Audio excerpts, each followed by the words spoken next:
A new mental health state hospital is moving to Oklahoma City and will aim to fill a huge need for Oklahomans. Our political expert Scott Mitchell talks to two people who are integral in getting this project moving, with details on how it will impact the state. And good morning. Welcome to Hot Seat. Glad to have two friends of mine who are going to be talking about advances in behavioral health. It was about time, right? That's right. District 1 Oklahoma County Commissioner Carrie Bloomer. Thank you. Heath Hayes, Deputy Commissioner over at the Oklahoma Department of Mental Health and Substance Abuse Services. I've figured out after all these years, it's hard to say the acronym. All right. Thank you both for being here. Of course. We're here to talk about the move of Griffin. Heath, if I could start with you, Commissioner, and just tell us what actually happened in the legislative session, set the table for us as to what happened in the session about Griffin, which is in Norman right now. That's right. And the move to Oklahoma County. We'll find out about that in just a moment. But help us understand the past before we talk prologue. Well, it's actually really pretty much a miracle that this actually happened because of so many of the partners that have come together to make this happen.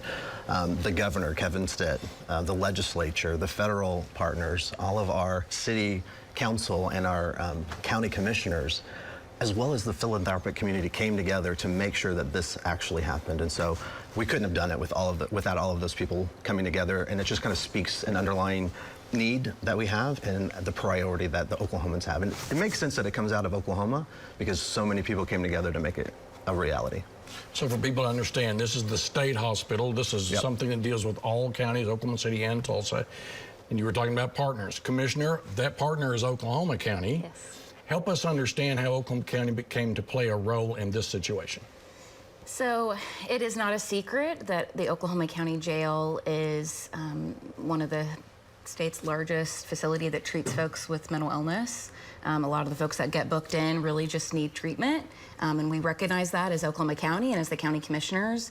And we were presented this opportunity to make an investment in a new treatment center.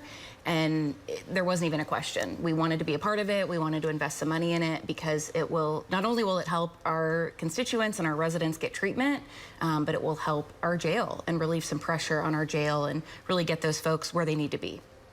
Heath, there's been a lot of discussion about this particular facility. I've got grandmothers and aunts that work there at Hope Hall. I mean, it's just one of those things that's in our DNA in this state. It is. It's moving from Norman to Oklahoma County. I'm wondering what all is necessary to take it to the next step, when dirt is going to be turned, when the facility will be moved, where it's going to go. Help us on all that.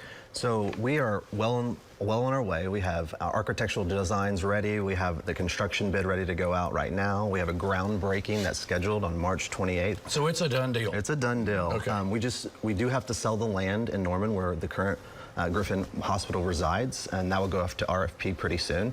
And so all of the pieces are moving together in the right way on time, and so we're really excited about that. But the importance of kind of moving it from Norman to Oklahoma City has a lot of different variations, and one of them is it's centralized, so it's going to better serve the person because the Donahue will serve everybody in Oklahoma, not just Griffin Memorial Hospital residents and people in Norman, but it will serve everybody in Oklahoma. And being centrally located with all of the resources that Oklahoma City offers for a lot of folks will be helpful for the person served. And also, it's positioned right there on the corridor of I-44 and I-40. And so you see all these beautiful hospitals that are heart and cancer, and why not have a hospital that people can visibly see and know that it is something that will treat your mental health. And so it's an anti-stigma move from our perspective too. Stigma is still a big challenge. All right, so you know where it's going to go, is that correct? We know precisely where it's going to go, which is not the same thing that can be said about the Oklahoma County new detention facility. Not yet. Okay, so, and I think at this particular moment, we still don't have a place for it, still searching. The commissioners are still looking over properties. Yesterday or a couple days ago, the Oklahoma City Airport Trust officially voted to reject our offer based on some issues with the Federal Aviation Administration. So the commissioners are kind of going back to square one and looking at the properties that have been proposed to us. We have a list of things we want to make sure is included in the right property that we select. So we're trying to do our due diligence and really make the right choice. We know this is a pretty big shift to move it out of downtown, and so we're trying not to take this lightly. Thank you both for being here. Thank you. Carrie Bloomer, District 1 Commissioner, Oklahoma County. Thanks for this. Heath Hayes, the Deputy Commissioner at ODMHSAS. Thank you both. Yeah. And Merry Christmas to you both. Merry Christmas. And thanks for watching Hot Seat. See this again at news9.com and news6.com, and follow me on my socials at Mitchell Talk.